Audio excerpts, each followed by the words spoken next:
ओम शांति। आज का प्रातः क्लास है 26/11/68।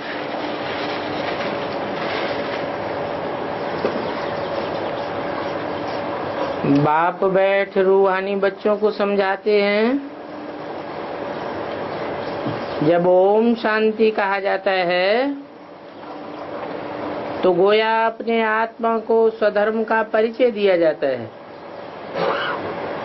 तो जरूर बाप भी ऑटोमेटिकली याद आता है, क्योंकि याद तो हर एक मनुष्य भगवान को ही करते हैं ना। हाँ, लोगों को सिर्फ भगवान का पूरा परिचय नहीं है, आत्मा का भी पूरा परिचय नहीं है।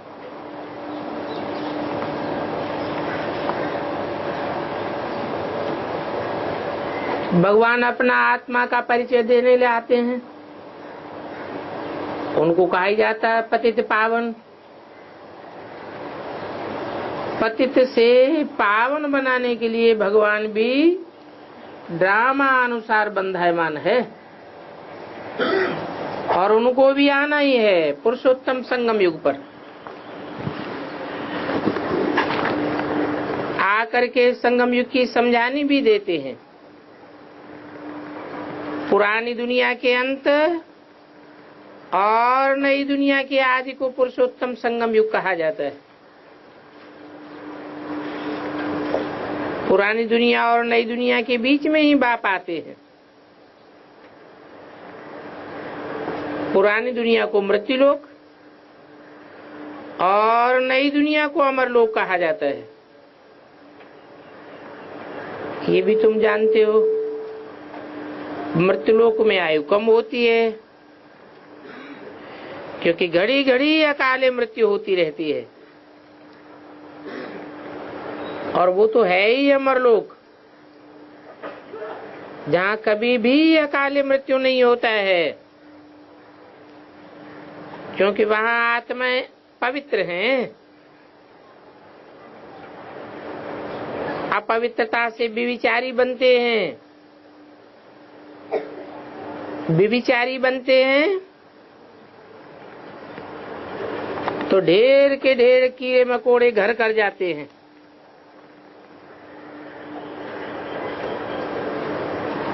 तो विविचारी होने से आयु कम हो जाती है और बल भी कम हो जाता है। सतयुग में पवित्र होते हैं, इस कारण अविविचारी है, और आत्मा में बल भी जास्ती रहता है, तो आयु भी जाती होती है। और बल बिगड़ राजाई कैसे प्राप्त हो? जरूर इन लक्ष्मी नारायण ने आशीर्वाद ली होगी। बाप सर्वशक्तिवान है, तो बताओ आशीर्वाद कैसे ली होगी? बाप कहते हैं ये याद ही मेरी आशीर्वाद है, तो मुझे याद करो। जिन्होंने जास्ती याद किया होगा उन्होंने ही बहुत आशीर्वाद ली होगी। और ये आशीर्वाद कोई मांगने की चीज नहीं है, यहाँ तो मेहनत करने की बात है। जितना याद करेंगे जास्ती, उतना जास्ती आशीर्वाद मिलेगी, अर्थात उच्च पद मिलेगा। याद ही नहीं करेंगे तो आशीर्वाद भी नहीं मिलेगी। यूं तो लौकिक बाप कब बच्चों को कहते नहीं है कि मुझे याद करो। छोटेपन से आप ही मम्मा बाबा कहते रहते हैं। आर्गन से छोटे हैं, बड़े बच्चे कब ऐसे बाबा बाबा मम्मा मम्मा नहीं कहेंगे। उनकी बुद्धि में तो रहता है ये हमारे माँ बाप हैं ही, जिनसे ये वर्षा मिलना है। वहां कहने या याद करने की दरकार नहीं रहती है। और यहाँ तो बाप बच्चों को घड़ी घड़ी कहते हैं मुझे याद करो, मुझे याद करो और मेरे वर्षे को याद करो। तो यहाँ कहने की दरकार क्यों पड़ती है बार बार? और लौकिक जीवन में माँ बाप को कहने की दरकार क्यों नहीं पड़ती है? इसलिए दरकार नहीं पड़ती है कि यहाँ घड़ी घड़ी निश्चय माया तोड़ देती है, और वहां तो पक्का निश्चय रहता है ये हमारे मम्मा बाबा है, वर्षा मिलेगा ही।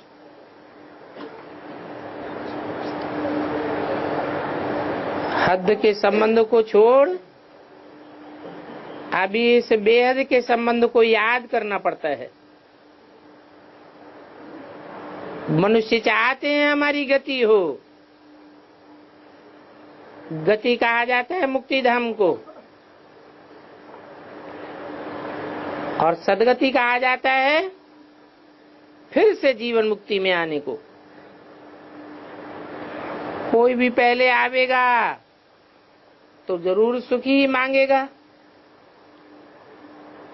और उसे जरूर सुखी ही भोगना पड़े।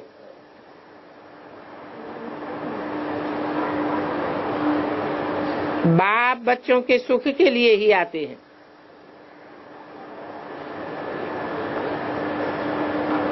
जरूर कोई बात डिफिकल्ट है, इसलिए उनको उच्च पढ़ाई कहा जाता है। और जितनी जास्ती ऊंची पढ़ाई होगी उतनी जास्ती डिफिकल्टी भी होगी। पढ़ाई भी डिफिकल्ट होगी ना, तो ऐसी पढ़ाई में सभी तो पास नहीं हो सकते। बड़े से बड़ा इम्तिहान थोड़े ही पास करते हैं सब। बहुत थोड़े स्टूडेंट बड़े इम्तिहान में पास होते हैं, क्योंकि बड़ा इम्तिहान पास होने वालों को फिर सरकार को वेतन भी जास्ती देना पड़ता है। इंसॉल्वेंट होने के कारण कोई स्टूडेंट बड़ा इम्तिहान पास नहीं कर सकते, तो ऐसे ही बैठे रहते हैं। सरकार के पास इतना पैसा नहीं है जो इतना वेतन दे। परंतु यहाँ तो बाप कहते हैं जितना ऊंच पढ़ेंगे उतना ऊंच पद पावेंगे। ऐसे भी नहीं सभी राजा या साहूकार बनेंगे। यहाँ तो सारा मदार पढ़ाई पर है, और भक्ति को पढ़ाई नहीं कहा जाता है। ये तो रूहानी ज्ञान है जो रूहानी बाप ही पढ़ाते हैं। कितनी ऊंच पढ़ाई है और कितना ऊंचा बाप है। बच्चों को डिफिकल्ट लगता है क्योंकि बाप को याद नहीं करते हैं। अब याद नहीं करेंगे तो करेक्टर्स भी नहीं सुधरते हैं। जो अच्छा याद करते हैं तो करेक्टर्स भी सुधरते हैं, दिन प्रतिदिन अच्छे होते जाते हैं, बहुत मीठे सर्विसेबल बनते जाते हैं। करेक्टर्स अच्छे नहीं हैं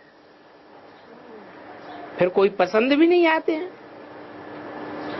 जो नापास होते हैं तो जरूर करेक्टर्स में रोला है। श्री लक्ष्मी नारायण के करेक्टर्स तो बहुत अच्छे हैं। राम के लिए कहेंगे 2 कला कम। करेक्टर्स सुधारने वाले युद्ध के मैदान में लड़ाकू होते हैं।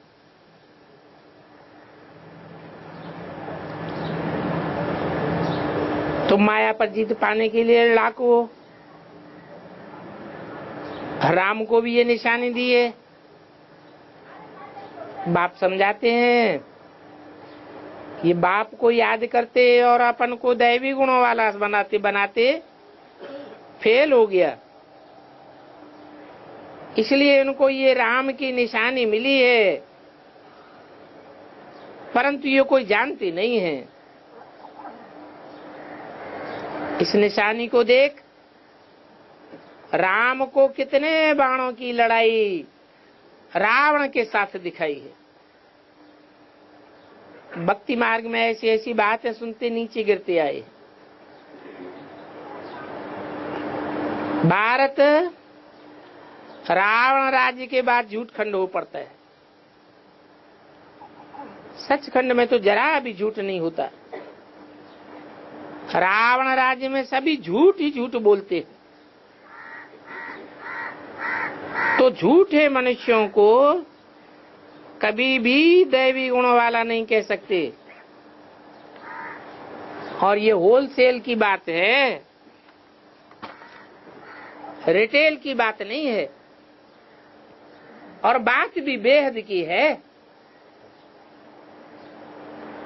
26/11/68 की दूसरा पेज।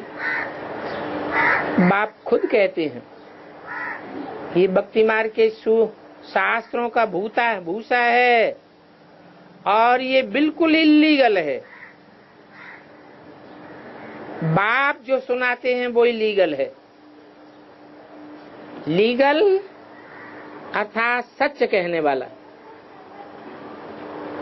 मनुष्य तो सभी इल्लीगल है। इल्लीगल है तो सभी झूठी बातें सुनाते हैं। अभी बाप कहते हैं ये इल्लीगल मनुष्यों की बातें नहीं सुनो और न सुन करके दूसरों को सुनाओ। एक ईश्वर की मत को इल्लीगल मत कहा जाता है। मनुष्य मत को इल्लीगल मत कहा जाता है। लीगल मत से तुम ऊंच बनते हो। अगर बाप की श्रीमत पर चलते रहो तो, और सभी तो चल ही नहीं सकते हैं। नहीं चल सकते हैं तो इल्लीगल बन पड़ते हैं। कई बाप के साथ प्रतिज्ञा भी करते हैं, बाबा इतनी आयु हमने इल्लीगल काम किया, अभी हम नहीं करेंगे। सभी को इल्लीगल है। एक ही विशेष काम, उसको कहते हैं काम विकार का भूत। देह अभिमान का भूत तो सभी में है। मायावी पुरुषों में देह अभिमान तो होता ही है। और बाप तो है ही विदेही। विदेही भी है और विचित्र भी है। तो आत्मा रूपी बच्चे भी विचित्र हैं। और ये समझने की बात है कि आत्माएं कैसे विचित्र हैं। फिर यहाँ चित्र में आती है। अभी बाप फिर कहते हैं विचित्र बनो। इसके लिए अपने स्वधर्म में टिको, इस चित्र के धर्म में नहीं टिको। विचित्रता की धर्म में टिक जाओ, देह अभिमान में ना आओ। इन बातों को बाप कितना समझाते हैं। इसमें याद की बहुत जरूरत है। तो बाप कहते हैं अपन को आत्मा समझ मुझे याद करो तो तुम सतो प्रधान प्योर बनेंगे। इम्प्योरिटी में जाने से बहुत दंड मिल जाता है।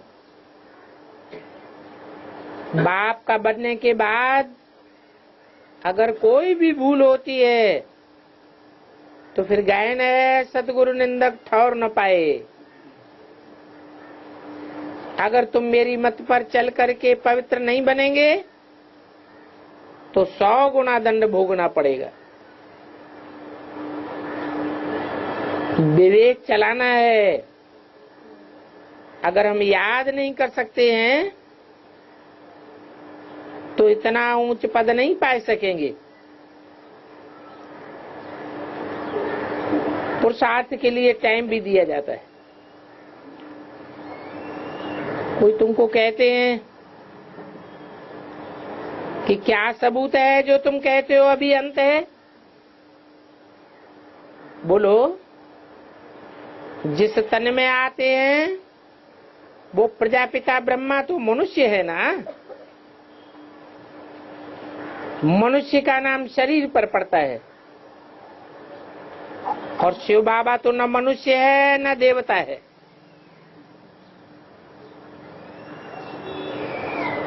उनको सुप्रीम आत्मा कहा जाता है, और वो तो पतित पावन नहीं होता है, न पतित बनता है न पावन बनता है। वो समझाते हैं कि मैं पतित सृष्टि में ही आता हूं,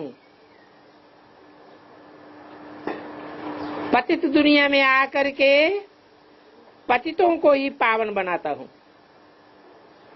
और सब पतितों को पावन बनाकर अपने साथ ले जाता हूं। तो जरूर मुझे अंत में आना पड़े। मुझे याद करने से तुम्हारे पाप कट जावेंगे। ये बात बाप ही बैठ समझाते हैं।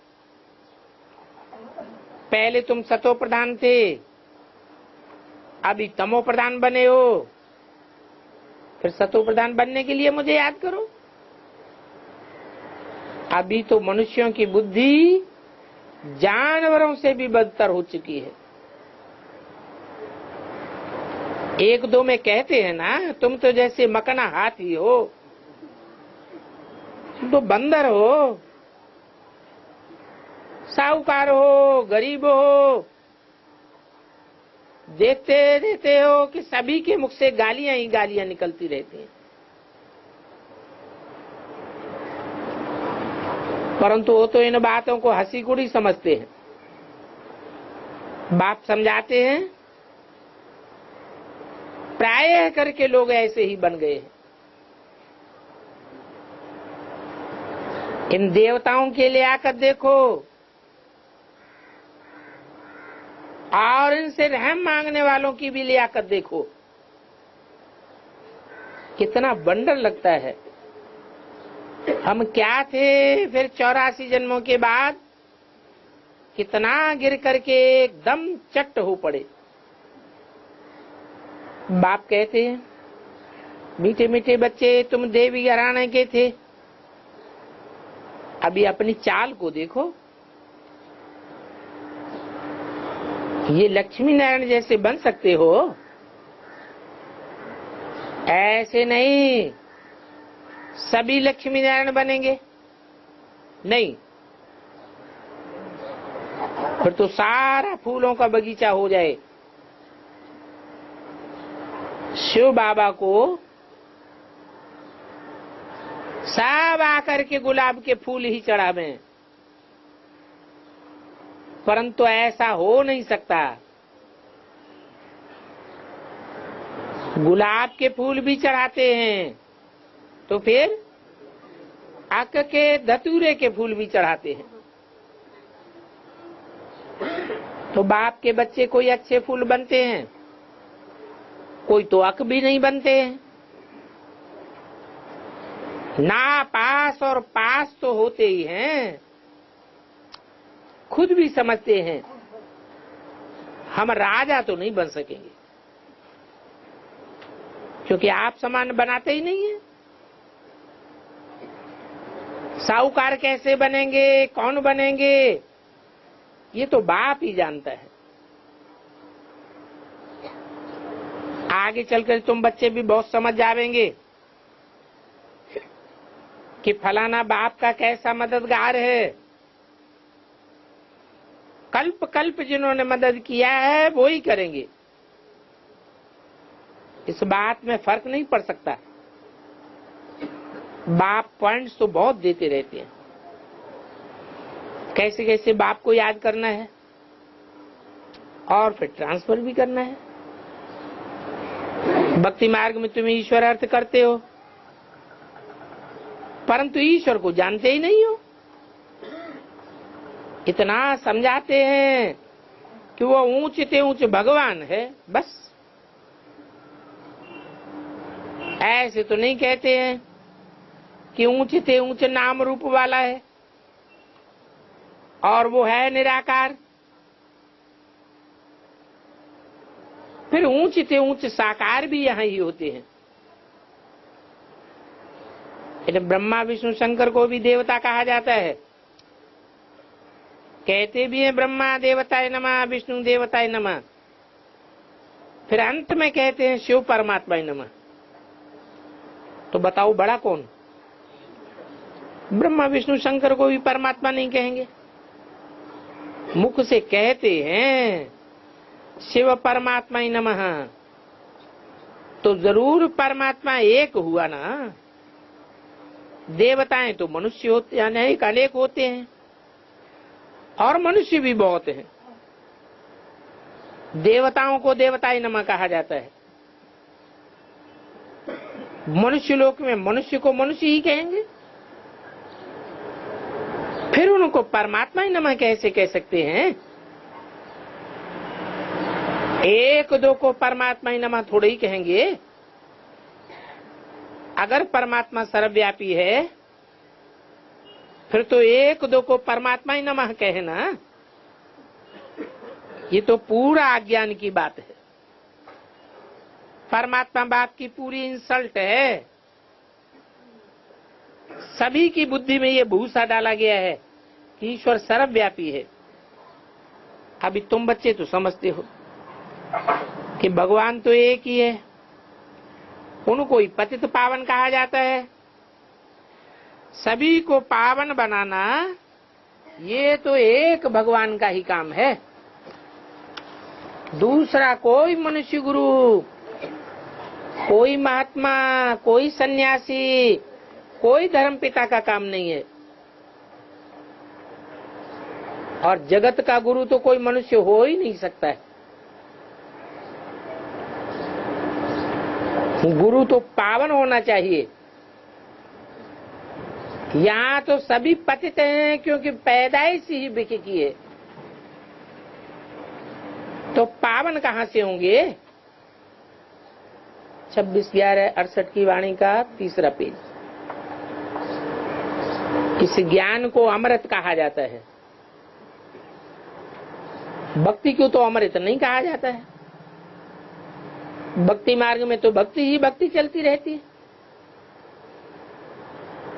कैसे एक दूसरे के पीछे भागते रहते, तो कहेंगे ये सभी मनुष्य भक्ति में हैं। ज्ञान का सागर, जगत का गुरु तो एक ही कहा जाता है। तो अभी तुम जानते हो कि बाप आकर क्या करते हैं और मनुष्य क्या करते हैं। बाप आते हैं तो 5 तत्वों को भी पवित्र बनाते हैं। ये 5 तत्वों को भी पवित्र बनाना उनका पार्ट है।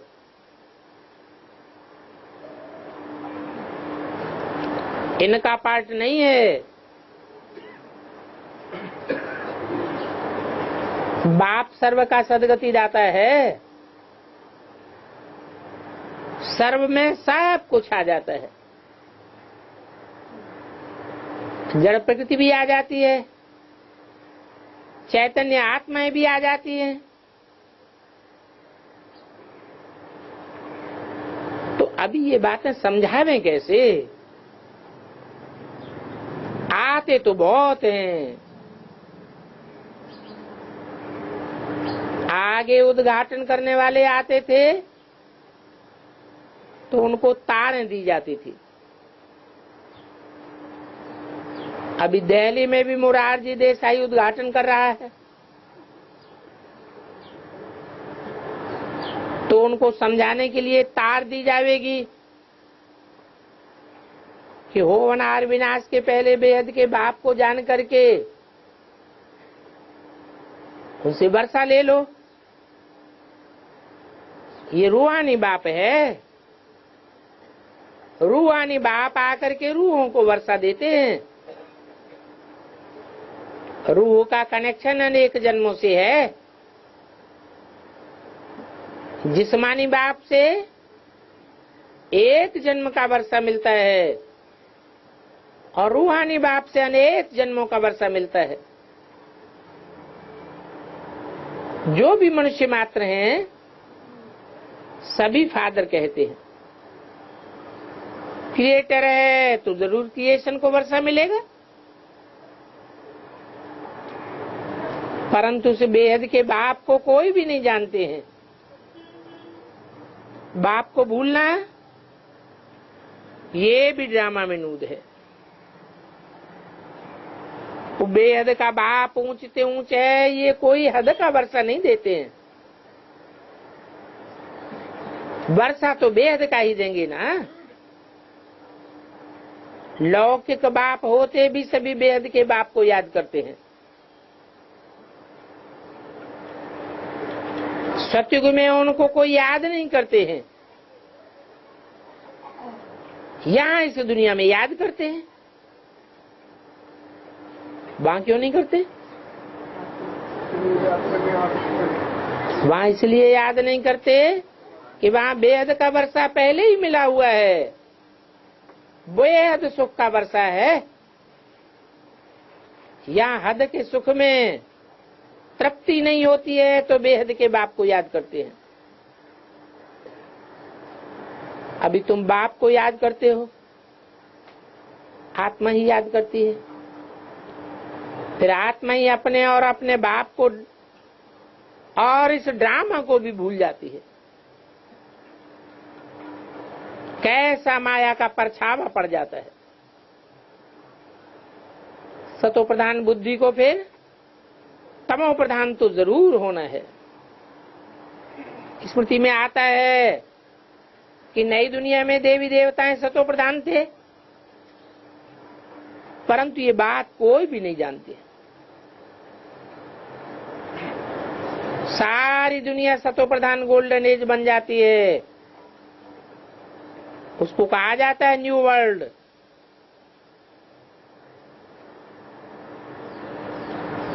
न्यू वर्ल्ड की रचना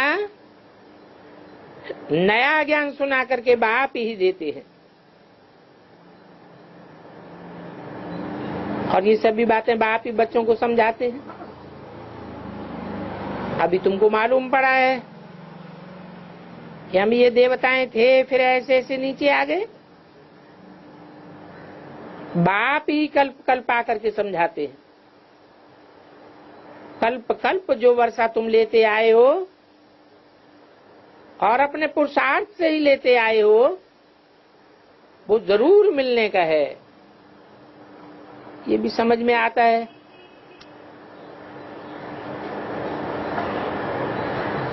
कि हू बहू कल्प ऐसे ही रिपीट होता रहेगा। कोई कहते हैं कोशिश तो हम बहुत करते हैं, परंतु हमारी याद तो ठहरती नहीं है।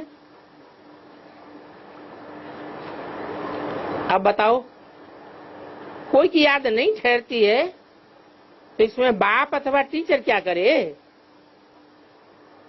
कोई नहीं पढ़ेंगे तो टीचर क्या करेगा? टीचर सभी को आशीर्वाद करे, फिर तो सभी पास हो जाए। यहाँ तो पढ़ाई का फर्क बहुत रहता है। ये बिल्कुल नई बात है और नई पढ़ाई है। यहाँ तुम्हारे पास अक्सर करके गरीब और दुखी ही आवेंगे, साहूकार नहीं आवेंगे, सुखी लोग नहीं आवेंगे। दुखी हैं तब आते हैं।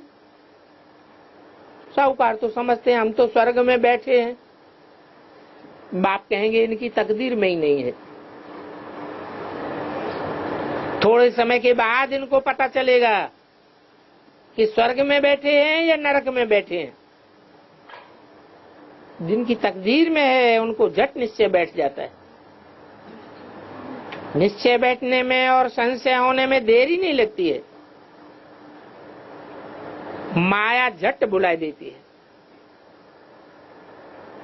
टाइम तो जरूर लगेगा। इसमें मुझने की दरकार नहीं है कि हमने इतने को सुनाया, कोई ने माना ही नहीं। ये तो अपने ऊपर रहम करने की बात है, तो अपने पर रहम करना है। सबको श्रीमत अनुसार संदेश देते रहो, और श्रीमत तो मिलती रहती है ना। कितना सहज बाप कहते हैं अपन को, आत्मा समझ मुझे याद करो। ईश्वर को सर्वव्यापी कहना, ये तो सभी से बड़ा पाप हो गया। भगवान को गाली देते रहते हैं।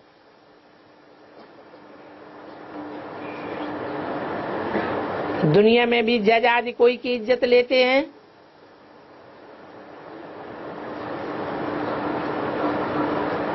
अथवा जज के सामने कोई भी जज की बेइज्जती करते हैं तो बहुत बड़ा दंड मिल जाता है। क्योंकि बड़े आदमी का बड़ा पाप किया ना।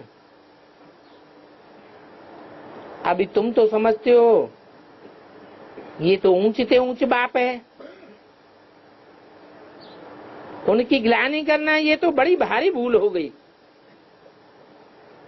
बाप को कह देते हैं ठीक कर बिस्तर में है। अरे ऊंचा आदमी का ऊंचा फर्नीचर होगा ना, ऊंचे से ऊंचे धर्म पिताएं आते हैं तो कोई छोटे मोटे में आते होंगे क्या? जितना ऊंचा धर्म पिता उतने ऊंचे देवता में प्रवेश करेगा। फिर भगवान के लिए कह देते हैं कण कण में भगवान है। बाप की ग्लानि करते करते कितने नीचे गिर जाते हैं। ये मृत्युलोक है। वहां नई दुनिया में तो अकाल मौत नहीं होती है। अभी बाप कहते हैं कि ये भी ऊंचे ऊंचे बाप का क्लास है। क्लास में स्टूडेंट नंबर बार बैठते हैं। ये भी स्कूल है। ब्राह्मणी से पूछा जाता है तुम्हारे पास नंबर बार होशियार बच्चे कौन कौन से हैं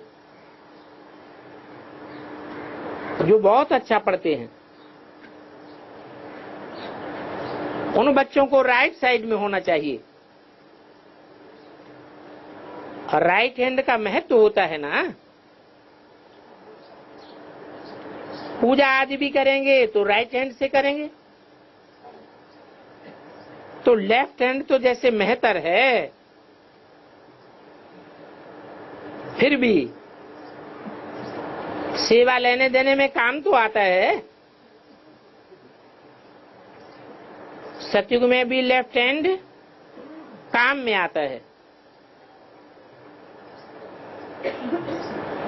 जैसे दूध होता है, अनटच बाई हैंड निकलता है, मशीन से निकाला जाता है। वैसे कुछ मशीन पर हो जाता होगा तो समझ में तो आता है ना ये क्या होता होगा। आगे चल करके तुमको पता पड़ जाएगा। अभी ये समझाया नहीं है, बाकी समझाया जाता है कि वहां नई दुनिया में सफाई बहुत होगी। तो बच्चे ख्याल करते रहते हैं कि सतयुग में क्या क्या होगा, कैसे कैसे होगा। सतयुग याद तो पड़ेगा ना। सतयुग याद पड़ेगा तो सत्य बाबा भी याद पड़ेगा। बच्चे समझते हैं कि बाबा हमको सतयुग का मालिक बनाते हैं। वहां ये पता नहीं रहता है कि हमको ये बादशाही कैसे मिली है। इसलिए बाबा कहते हैं कि लक्ष्मी नारायण में भी ज्ञान नहीं है। कौन सा बाबा कहते हैं? शिव बाबा कहते हैं कि लक्ष्मी नारायण में ज्ञान नहीं है, हैं? शिव बाबा कहते हैं, शिव बाबा कहते हैं कि लक्ष्मी नारायण में ज्ञान नहीं है, है? ब्रह्मा बाबा कहते हैं क्योंकि उन्हें तो नर से नारायण बनने का ज्ञान है ही नहीं। बाप हर एक बात अच्छी रीत समझाते हैं।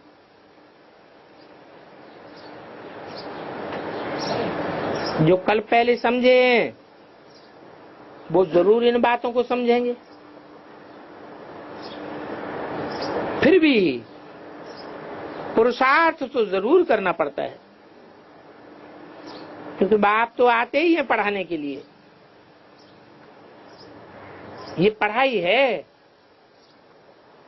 इसमें बड़ी समझ चाहिए। अच्छा, बच्चों को गुड मॉर्निंग। एक छोटा सा रात्रि क्लास है, 27/11/68 का। बाप समझाते हैं जैसे कर्म करेंगे वैसे कर्मों को देख करके और भी करेंगे, क्योंकि जानते हो कि यह अथॉरिटी बहुत बड़ी है।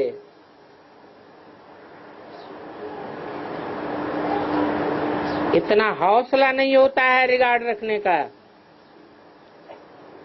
कि शिव बाबा कितना ऊंचे है। वो इस शरीर में तो सही है ना,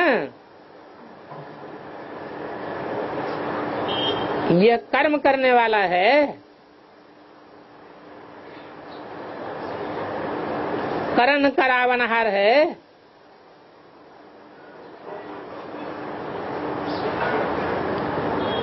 तो पहले पहले सावधान इनको रहना पड़ता है। इस बात में इनकी सावधानी चाहिए, है? इनको माने किनको? ब्रह्मा बाबा को सावधान रहना पड़ता है। किस बात में सावधान रहना पड़ता है?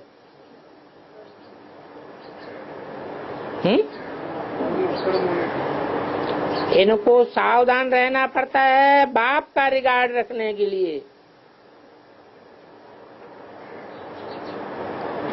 मंजिल बहुत भारी है,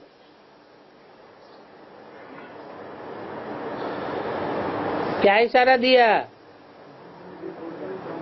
है? बहुत भारी है तो क्या होगा? गधे के ऊपर ज्यादा वजन डाल दिया जाए और मंजिल लंबी हो तो क्या अंजाम होगा? मंजिल बड़ी भारी है। हमारा मोस्ट बिलीवर्ड बाबा है, वो हम सबको नॉलेज पढ़ाते हैं, साथ में उनके धर्मराज भी है। तो जितना रिगार्ड रखना चाहिए वो रिगार्ड नहीं रहता है।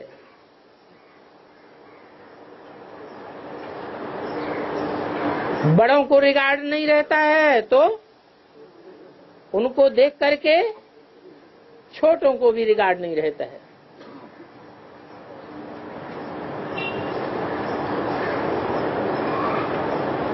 ये तो देखो कितना साधारण रहते हैं, तो रिगार्ड रखने की हिम्मत नहीं है। बहुत साधारण है ना।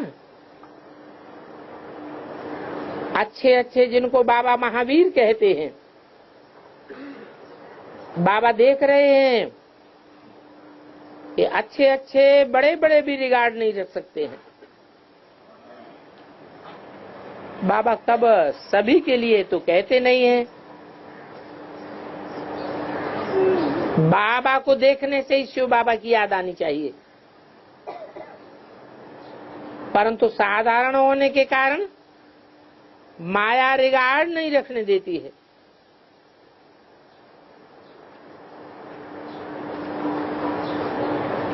क्योंकि फिर भी माया बड़ा दुश्मन है। ये खेल है, इसमें दुश्मनी आदि की बात नहीं है।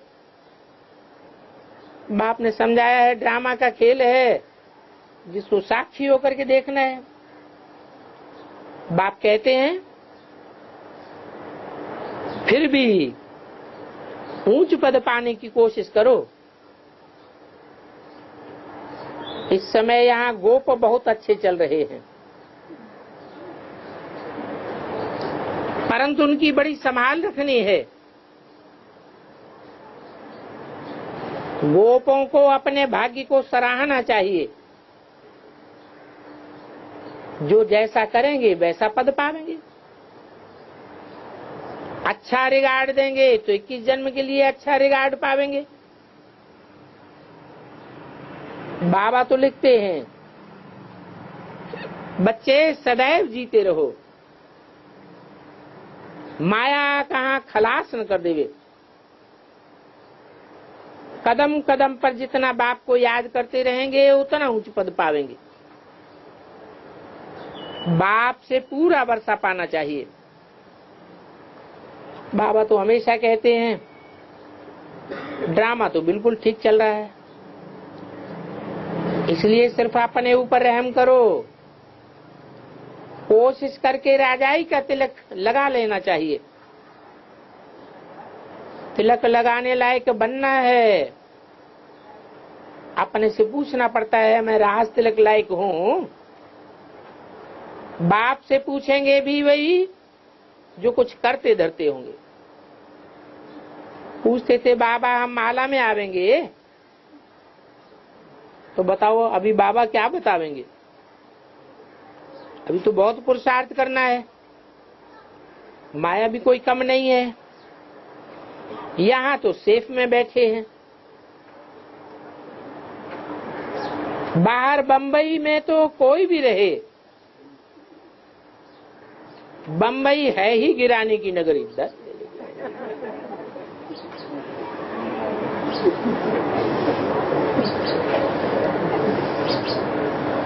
बायोस्कोप आदि की वहां बहुत बातें हैं, बहुत ही गंध है।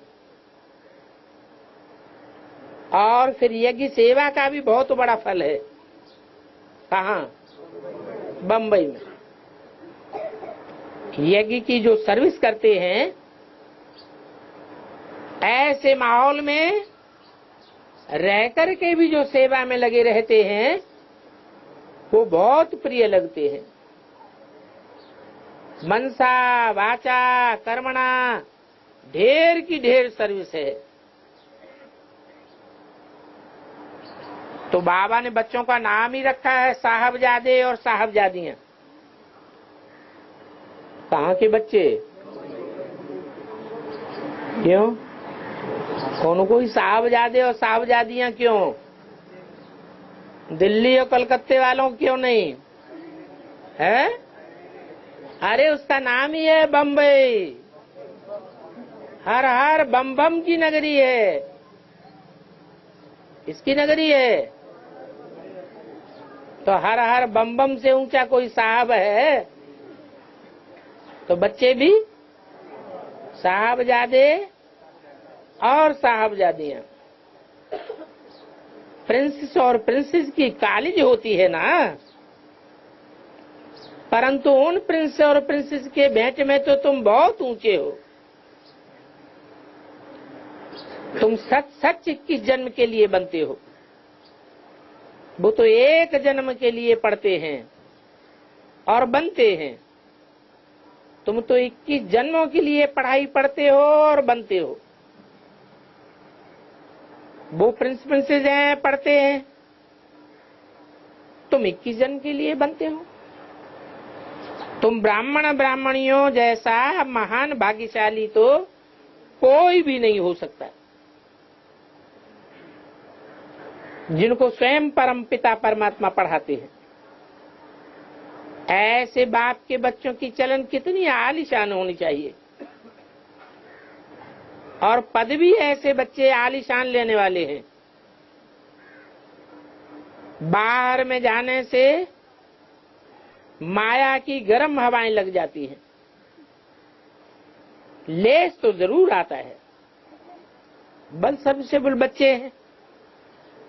तुम भी जितना याद की यात्रा में यहां रहेंगे उतना बाहर में नहीं रह सकेंगे।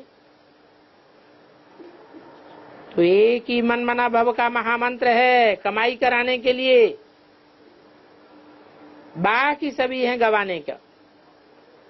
अच्छा, रूहानी बच्चों को रूहानी बाप दादा का याद प्यार, गुड नाइट और नमस्ते, ओम शांति।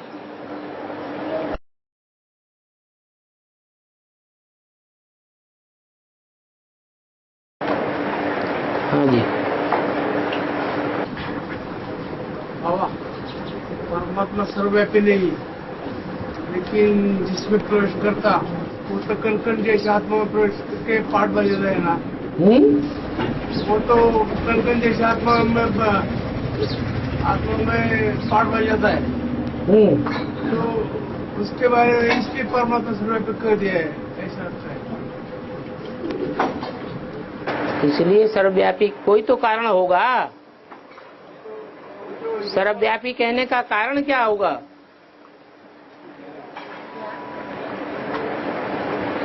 बिना कारण के तो कोई कार्य होता नहीं है।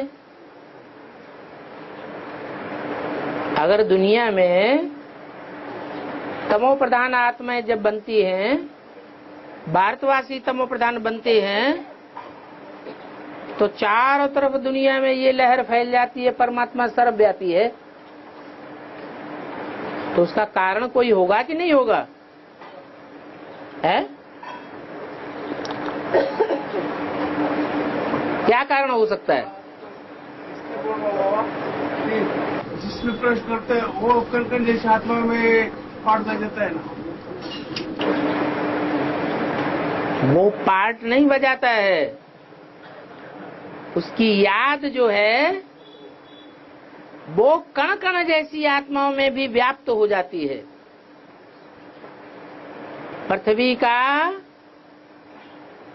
एक कण ही नहीं, 5 तत्वों का कण कण भी सतो प्रधान बन जाता है। ऐसी याद के वाइब्रेशन अनुस्यूत हो जाते हैं।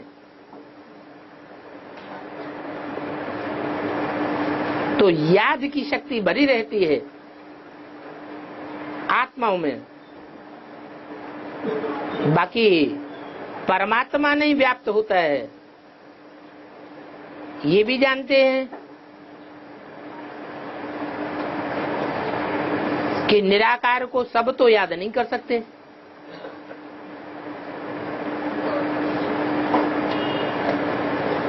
तो पावरफुल धर्म पिताएं ही हैं जो निराकार की याद में स्थिर होते हैं।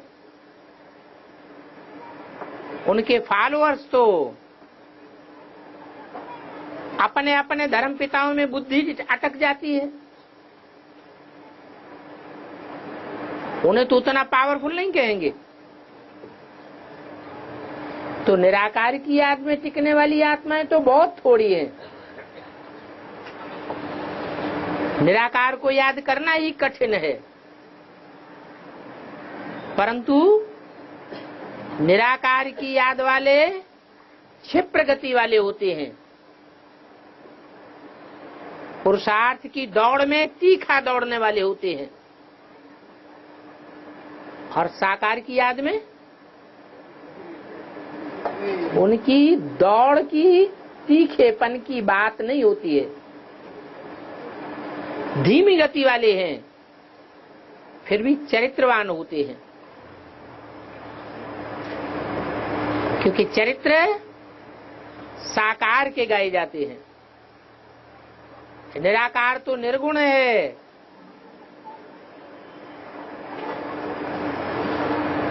निर्गुण के गुण नहीं होते हैं, गुण देवताओं के होते हैं। वो निर्गुण है इसलिए निरंजन कहा जाता है।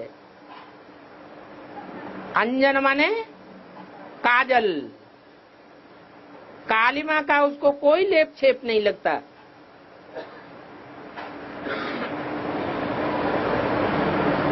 ऐसे निरंजन निराकार को याद करने वाले थोड़े और साकार को याद करने वाले ढेर के ढेर। परंतु सहज क्या है? साकार को याद नहीं करना है, परंतु साकार में निराकार आता तो है, इसलिए उस निराकार को साकार में याद करना सहज हो जाता है। परंतु उस ज्ञान की गहराई को समझने वाले भी बहुत थोड़े निकलते हैं। न समझने वाले 4.5 लाख के अलावा ढेर के ढेर। तो जो भी ढेर के ढेर हैं, उनमें किसकी याद समाती है? वो किसको याद करते हैं? जो परमधामवासी बन जाते हैं, पवित्र बन जाते हैं। दुनिया में निराकार को याद करने वाले भी बहुत थोड़े, साकार में निराकार को याद करने वाले भी बहुत थोड़े, और सिर्फ साकार को याद करने वाले ढेर के ढेर। तो जिस साकार को याद करते हैं, उस साकार की याद 4.5 लाख सारी दुनिया की पॉपुलेशन में से कम कर दो तो कहेंगे 500-700 करोड़ जो भी मनुष्य आत्माएं हैं, वो सब साकार को याद करने वाली है। उसकी याद सब में व्याप्त हो जाती है। तो वो ही सर्वव्यापी हुआ। याद सर्वव्यापी हुआ या साकार सर्वव्यापी हुआ? उसकी याद सर्वव्यापी हुई। दुनिया के वाइब्रेशन वो याद के 5 तत्वों को भी सतो प्रधान बनाए देते हैं।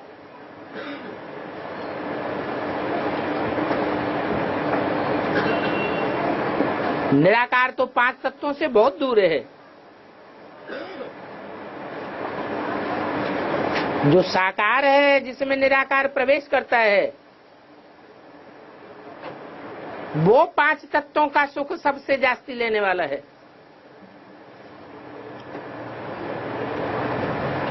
तो जो 5 तत्व हैं, वो किसके संसर्ग संपर्क में आने से सतो प्रधान बनेंगे? कौन है एक? पाठधारी तो सभी आत्मा है। निराकार भी पाठधारी है, साकार भी पाठधारी है। 500-700 करोड़ जो भी मनुष्य आत्मा है, सब पाठधारी है। जिस साकार में, जिस मुकर्रर रथ में वो निराकार प्रवेश करता है, वो याद सारे संसार में समा जाती है।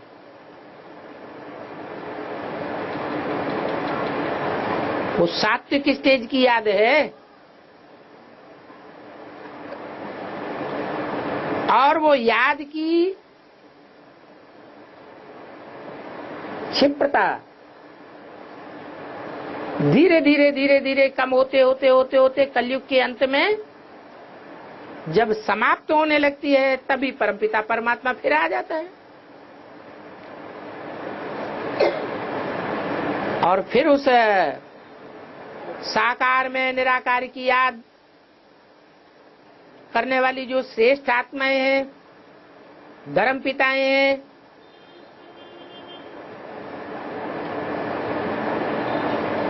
और उनकी बीज रूप आत्माएं हैं, आधारभूत आत्माएं हैं, वो उसे पहचानती है। वो ही आत्माएं पैगंबर बन के सारी दुनिया को पैगाम देती है। क्या पैगाम देती है? हमारा बाप आया कि मुकर्रर रथ में बाप आया हुआ है, जिसे अभी तक हम सर्वव्यापी समझते रहे। वो बाप सर्वव्यापी भगवान नहीं है सर्वव्यापी, वो तो सिर्फ एक व्यापी बन करके आता है। परंतु जिसमें एक व्यापी होता है, प्रवेश करता है मुकर्रर रूप से, उसकी याद सारी दुनिया में फैल जाती है।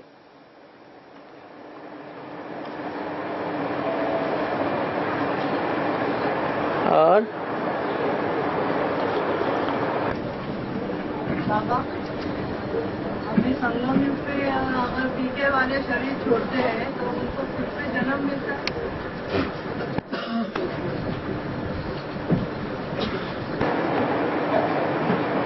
अगर उन्होंने अपना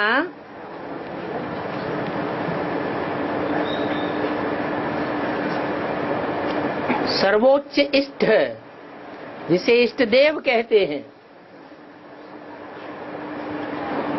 कुमार का दादी को माना है, तो कुमार का दादी की जो गति होगी वही तो उनकी गति होगी। कोई ने ब्रह्मा को माना है, तो जो ब्रह्मा की गति होगी वही तो उनकी गति होगी। फिर उनका जन्म कैसे होगा? जैसे ब्रह्मा का जन्म नहीं हुआ, कुमार का दादी का जन्म नहीं होता, ऐसे उनका भी जन्म नहीं हो सकता।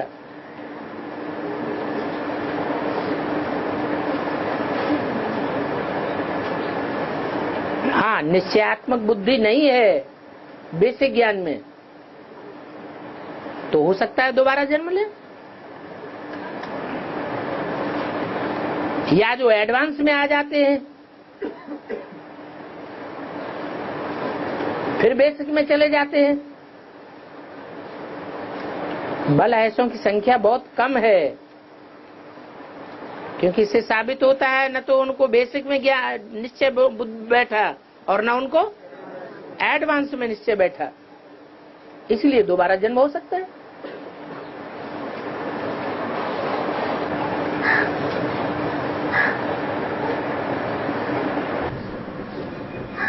बाबा, आपने बताया कि समझो एक घर में से एक आदमी ज्ञान में चलता तो पूरा परिवार चलेगा, वो समय कब आएगा? कब आएगा? वो तो अभी भी आ रहा है। परिवार के लोग अभी ज्ञान में नहीं चल रहे हैं क्या? बहुत लोग हैं जिनके परिवार के लोग बहुत विरोध करते थे और अब ज्ञान में चल रहे हैं। तो नंबरवार है, जैसा जिसका हिसाब किताब वैसे वैसे होगा। लेकिन अंत में जब बाप प्रत्यक्ष हो जाएगा, सारी दुनिया में प्रत्यक्षता हो जाएगी, तो जो एडवांस के भांति हैं वो तो एडवांस वालों से बहुत प्रभावित हो जाएंगे। कहेंगे लो, जो संसार में असलियत निकली वो असलियत को हमने नहीं पहचाना और हमारे परिवार के सदस्य ने पहचान लिया कि तो साक्षात देवता है, साक्षात देवी है।